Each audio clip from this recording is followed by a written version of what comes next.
살면서 한 번쯤은 영원히 살고 싶다라는 생각을 해보신 적은 없으신가요? 과학의 발전으로 인해 다행히 사람의 평균 수명은 비약적으로 늘어났습니다.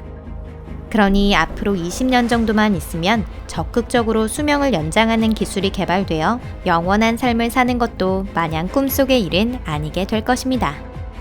너무 불가능한 나머지 어차피 터무니없는 방법일 거라 생각하고 계신가요? 그런 분들을 위해 현재 과학자들이 아주 진지하게 개발 중이거나 실제로 운용 중인 기술 10개를 예시로 보여드리겠습니다.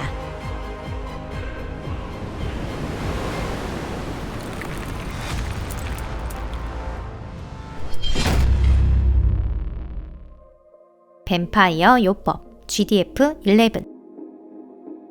젊은이나 아이의 피를 숭상하거나 마시거나 심지어 수혈하는 문화는 아주 오래전부터 존재해온 사상과 방식입니다. 젊은 사람의 혈액이 뇌를 활성화하고 기억과 학습 능력을 개선한다는 것은 현재 이미 과학적으로 증명이 되었습니다. 또 최근 하버드대 연구팀에 의해 혈액 속의 GDF11이라는 단백질이 뇌와 근육을 젊게 유지하는 데 도움을 준다는 사실이 밝혀졌죠. 이 회춘 단백질은 젊은 개체의 혈액 속에는 많이 들어있지만 나이가 들수록 감소합니다. 실험은 쥐를 대상으로 이루어졌는데요. 만약 사람에게도 응용이 가능해진다면 사람의 수명과 건강에 또 한 번 비약적인 개선이 가능해질 것입니다. 박테리아 주사 바실러스 F. 모스크바 대학의 동토 지질학부장 아나톨리 브로치코프는 350만 년 전부터 시베리아에서 살아온 박테리아를 스스로에게 주사하였고 그 결과 몸이 더 건강해지고 활성화되었다고 발표했습니다.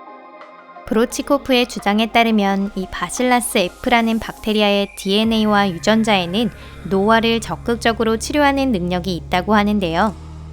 바실러스 F는 2009년 러시아 연방 사하공화국의 메머드산이라 불리는 영구 동토에서 무려 살아있는 상태로 발견된 박테리아입니다. 350만 년 동안 살아남은 이 박테리아는 당시 과학계에서 엄청난 주목을 받게 됩니다.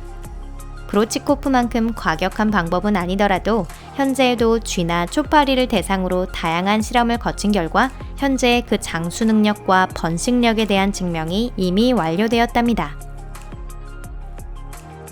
유전자 조작.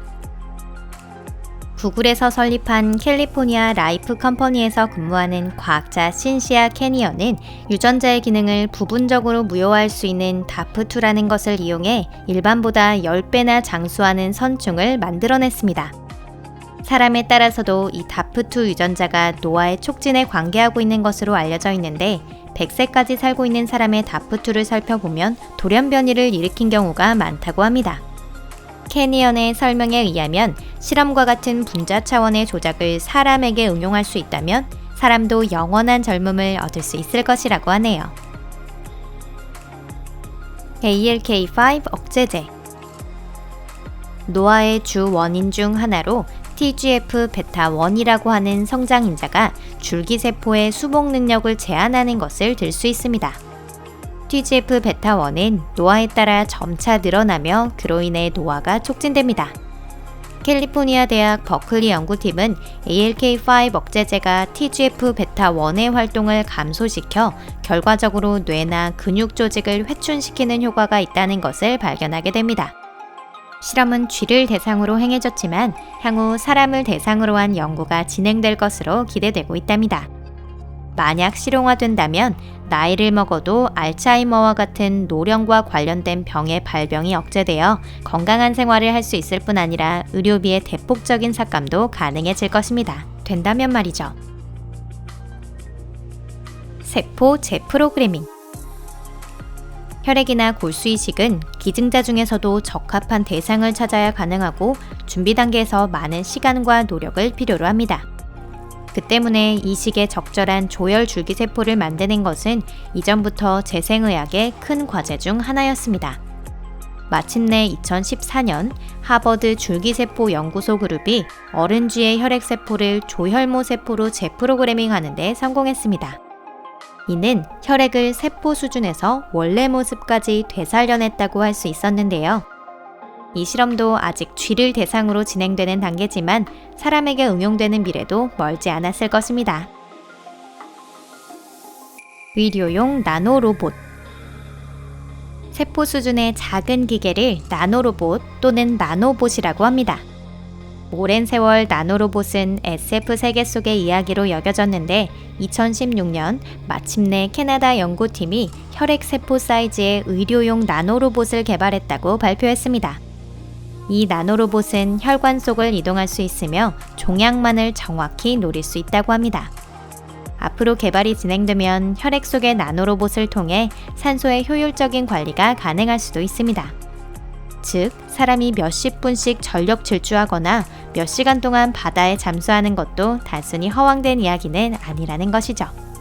또 상처를 입었을 때 자신이 가진 세포의 힘만으로 즉시 치료할 수 있고 나아가 노화에 따른 세포의 노화를 치료할 뿐만 아니라 회춘시킬 수도 있습니다. 그런데 혈관을 타고 다니는 로봇이라니 어쩐지 오싹하네요. 장기 이식, 인공장기. 나노 테크놀로지의 발달로 지난 20년 동안 다양한 방식의 장기 이식이 가능해졌습니다. 누구나 한 번쯤은 들어본 인공 심박동기도 이에 해당하고요. 당뇨병 치료에 효과적인 휴대용 인공췌장 등 인공장기의 개발도 연구진들에 의해 착실하게 진행되고 있습니다. 그러니 모든 장기에 완벽한 인공물이 생길 날도 머지않았습니다. 그렇게 하면 내장 전부를 교체하는 것도 가능하게 될 텐데요. 어딘가가 고장나면 의사에게 가서 부품을 바꾸듯 장기를 교체하면 됩니다. 그러니 망가지더라도 반복적으로 새 장기를 이식하면서 기다린다면 머지않아 영원히 정상적으로 움직이는 장기의 등장을 볼 수 있을지도 모르겠네요. 사이보그화. 사이버네틱 오거니즘, 약칭 사이보그는 생명체와 생물 기계 공학적 부품과의 융합체를 말합니다. 사이보그 기술은 이미 바이오닉 인간이 SF 속의 이야기가 아니라고 말할 수 있을 정도로 발전하고 있습니다. 미래에는 신체의 여러 기관을 생물학적 복사가 아닌 기계적인 복사로 대체하게 될지도 몰라요.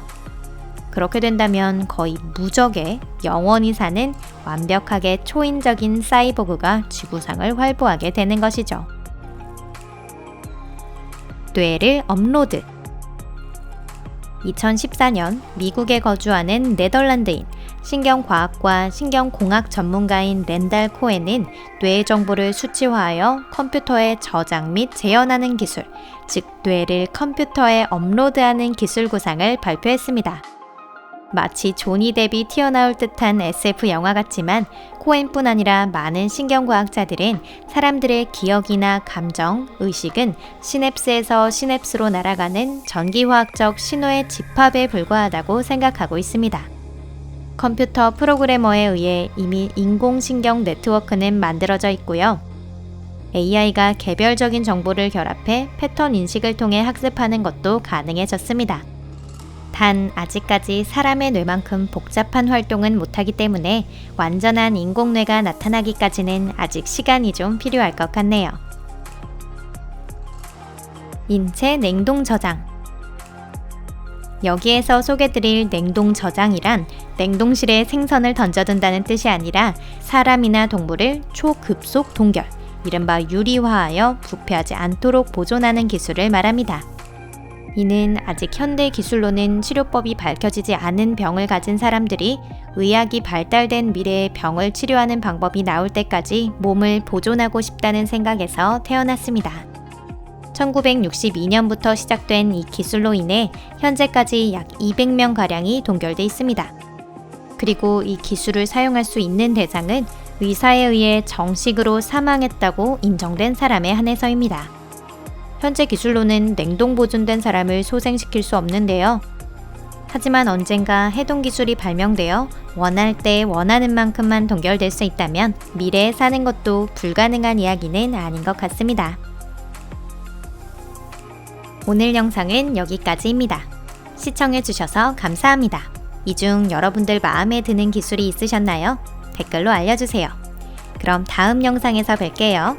안녕히 계세요.